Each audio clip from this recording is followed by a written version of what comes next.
आजकल हम सब फोन में घुसे रहते हैं और बहुत बार ऐसा होता है कि हम घर में घुसे और मदर भी फोन पे हैं, फादर भी फोन पे हैं, बच्चे टीवी में हैं या फोन पे हैं या फिर उनको देख रहे हैं कि हमारे साथ खेल लो जो फोन पे हैं।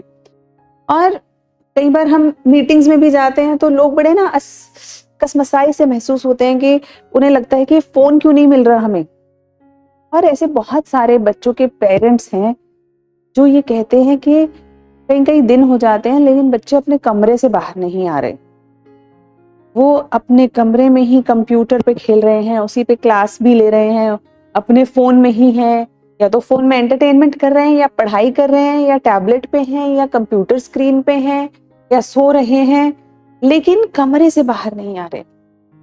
अभी हाल ही में नवी मुंबई का एक केस आया जहां पे एक यंग आईटी का वर्कर, इंफॉर्मेशन टेक्नोलॉजी में काम करने वाला व्यक्ति 3 साल से अपने फ्लैट से ही नहीं निकला। यानी ऑनलाइन खाना मंगा लिया, ऑनलाइन ब्रेड बटर मंगा लिया, सब कुछ वहीं पे मंगा लिया, वहीं पे है, अपने कमरे में है, वहीं पे अपने कंप्यूटर में कोडिंग कर रहे हैं और वहीं से अपनी पूरी जिंदगी चला रहे हैं। किसी से बात करने की कोई जरूरत ही नहीं है, कोई ह्यूमन टच नहीं, कोई ह्यूमन कन्वर्सेशन नहीं।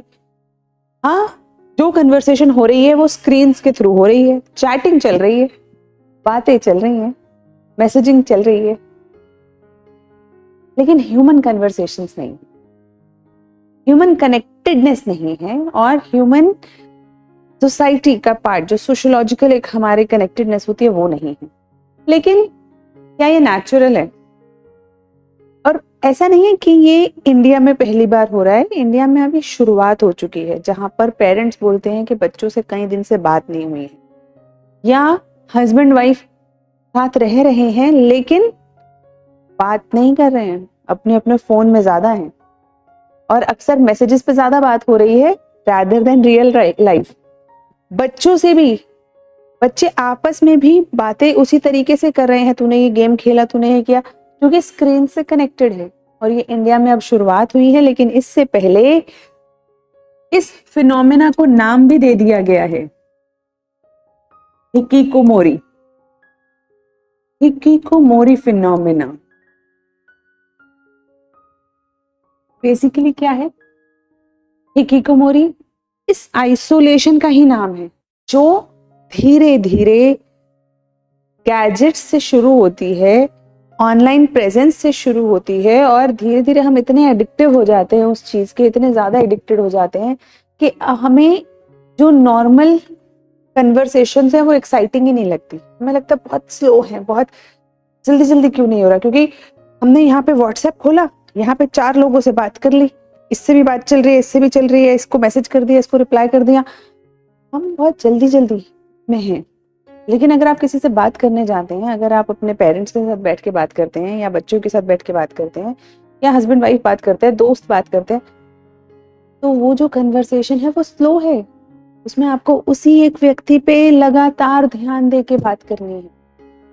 और अब अक्सर दिमाग को इतना मल्टीपल काम करने की आदत पड़ गई है, स्क्रीन में देखने की आदत पड़ गई है कि अब उसे नॉर्मल कन्वर्सेशन बोरिंग लगने लगता है।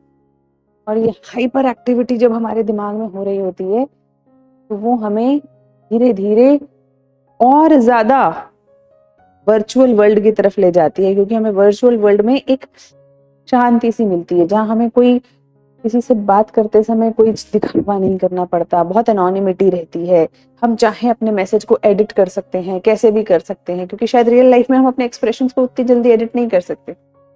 तो वो एनोनिमिटी और वो जो कंफर्ट है वो धीरे धीरे आइसोलेशन की तरफ ले जाता है, जहां पे एक रियल व्यक्ति से बात करना उतना अच्छा नहीं लगता जितना अपने गैजेट के साथ समय बिताना अच्छा लगता है। फिर चाहे आप उस पे एक सीरीज देख रहे हो, उसी पे आप मैसेजेस कर रहे हो, उसी पे गेम खेल रहे हो, कुछ भी कर रहे हो, यानी हम कनेक्टेड तो हो रहे हैं फोन से, लेकिन हम आइसोलेशन की तरफ बढ़ रहे हैं। एक राइटर हैं शेरी टर्कल, उन्होंने एक किताब लिखी अलोन टुगेदर। अब ये जो शेरी टर्कल हैं, इन्होंने बहुत अच्छी बात कही। इन्होंने कहा कि लोग अकेले होते जा रहे हैं, और अकेले होते जा रहे हैं, एक आदमी अकेला नहीं हो रहा, सब इकट्ठे अकेले हो रहे हैं आसपास, लेकिन बात नहीं कर रहे। बात सिर्फ गैजेट से, स्क्रीन से हो रही है। यानी धीरे धीरे आइसोलेशन बढ़ रहा है, डिप्रेशंस बढ़ रहे हैं, बहुत सारे इश्यूज बढ़ रहे हैं, सोसाइटल इश्यूज बढ़ रहे हैं, क्योंकि अब लोग अपनी बात शेयर नहीं कर पा रहे। जिस तरीके से शायद शाम को बैठ के चाय पर गप्पे हुआ करती थी, वो नहीं लग पा रही, या साथ में घूमने जाते थे तो बस बैठे हुए हैं, इधर उधर की बातें कर रहे हैं, वो अब नहीं हो पा रहा।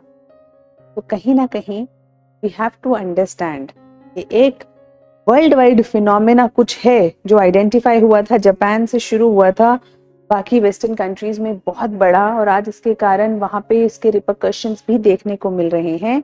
और अब ये इंडिया में शुरू हो चुका है, जहाँ पे लोग अकेले अपने गैजेट्स के साथ समय बिताना पसंद कर रहे हैं, और कई कई महीनों तक घर से ही नहीं निकल रहे, कई कई महीनों तक अपने छोटे से शेल से ही नहीं निकल रहे, असली कन्वर्सेशन ही नहीं कर रहे। फैमिली साथ में है लेकिन साथ में बैठ ही नहीं रही है, बात ही नहीं कर रही है, क्योंकि व्हाट्सएप पे बात कर लेते हैं अचानक ना। वो बात करने से पहले या एक दूसरे से बात करने से पहले उन्हें लगता है मैसेज डाल देते हैं, वॉइस नोट भेज देते हैं, आसान है। कहीं हम उसका शिकार तो नहीं हो रहे? We have to understand nothing can replace human touch, human conversation. So keep your gadgets down once in a while and talk to people. शुरुआत में हो सकता है कि हाइपर स्टिमुलेशन ऑफ न्यूरॉन्स के कारण हमें उतना अच्छा ना लगे, हमें बोरियत लगे, हमें ऐसा लगे सामने वाला जज कर रहा है, लेकिन remember we are not machines, we are humans, and it's okay to be judged and जज। Till the time we are still humans. Machine machine है, तो इस फिनोमेना से बचिए और बात करिए। Talk to your friends, give them a call, talk to your parents. ठीक है, ऐसा हो सकता है कि आपने फोन रख दिया और बाकी ना रखें, क्योंकि उन्हें अभी शायद ये पता नहीं है, लेकिन जब आप किसी से फोन रख के उसकी आंखों में आंखें डाल के बात करते हैं, तो धीरे धीरे आपको रियलाइज होगा people will also give attention to you, give them the attention and importance they require, they need. So, be connected in real sense. Thank you.